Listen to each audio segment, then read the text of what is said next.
Revista Oeste, STF admite erro material em sentença de Moraes para condenar preso do 8 de janeiro. Vamos dar uma olhadinha aí nesse imbróglio todo. O ministro proferiu o seu voto e na fundamentação do seu voto ele tinha afirmado que o réu havia chegado à Praça dos Três Poderes por meio de Uber e nunca existiu esse meio de transporte do réu. Olha que fiasco, olha que gafe essa cometida aí pela equipe aí do ministro Alexandre de Moraes. Isso não pode acontecer num julgado, ainda mais envolve questão ali de cerceamento da liberdade, do direito de ir e vir das pessoas. Vamos ver aqui, entender mais ou menos o imbróglio aí desse erro material cometido aí por meio do ministro Alexandre de Moraes e sua equipe. O Supremo Tribunal Federal, o STF, admitiu entre aspas, erro material nesta sexta-feira, 20, no voto do ministro Alexandre de Moraes, para condenar um preso do 8 de janeiro a 3 anos. Outros juízes do STF, outros ministros do STF ainda precisam analisar o caso. Então, ao determinar a pena de Orlando Júnior, paranaense de Londrina, de 57 anos, Moraes informou que o réu pegou um Uber para ir ao local do protesto. Essa informação, contudo, não consta no processo do manifestante. Então, verdade, seria ali então uma fake news? Olha a onda é fake news, né, pessoal? Então tem que tomar muito cuidado. A equipe de assessoramento aí do ministro tem que ficar atenta para que não aconteça esse tipo de erro aí, né? Então é complicado. Na quinta-feira, 19, o voto atualizado, sem a referência ao aplicativo de transporte, foi inserido no plenário virtual para apreciação dos demais ministros do STF.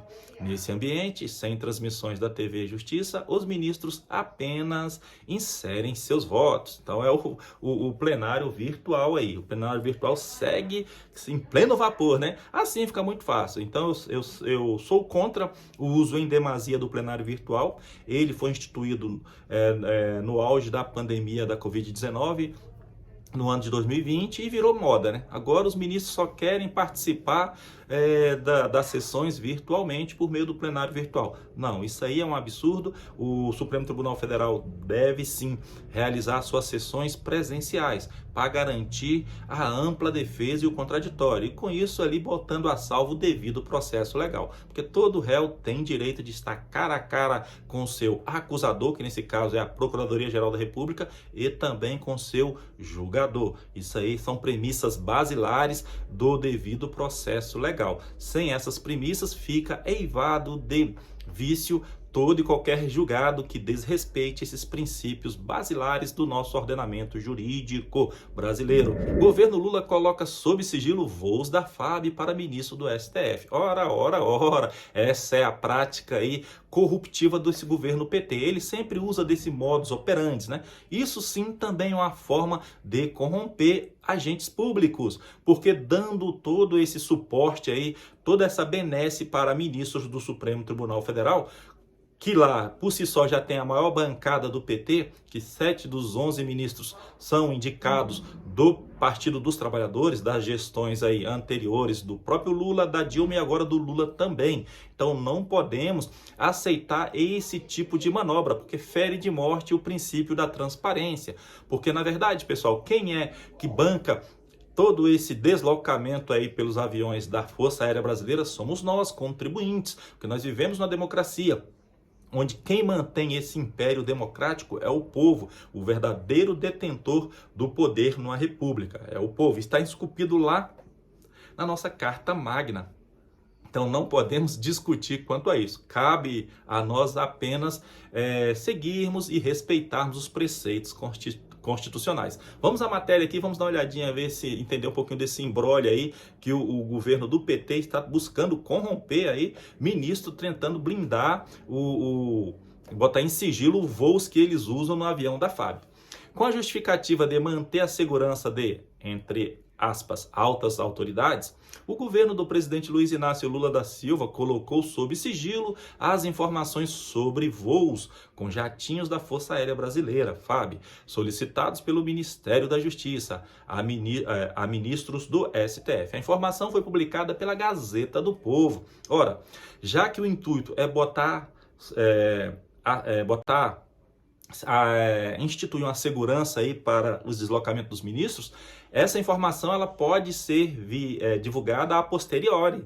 Então não tem, uma vez divulgada a posteriori, não botou em risco a segurança dos ministros, porque eles já usaram, já voltaram, já foram, voltaram, usaram ali os aviões. A gente precisa saber quanto é que está sendo gasto com o avião da FAB que nós pagamos.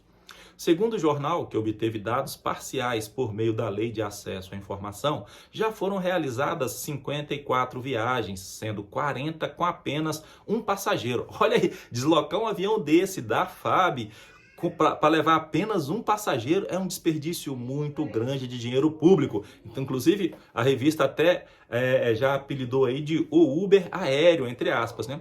O custo dessas viagens já supera 800 mil reais. Quem mais viaja é o ministro Alexandre de Moraes. É isso aí. Os voos para ministros do STF se intensificaram a partir dos atos de 8 de janeiro, em Brasília. A justificativa é que os membros da corte estariam sendo importunados e hostilizados em voos comerciais. Segundo o jornal paranaense, esses voos passaram a ser camuflados, sem especificar o passageiro. Eles têm sido registrados apenas como voos, abre aspas, à disposição do Ministério da Defesa, fecha aspas. Então, nada disso.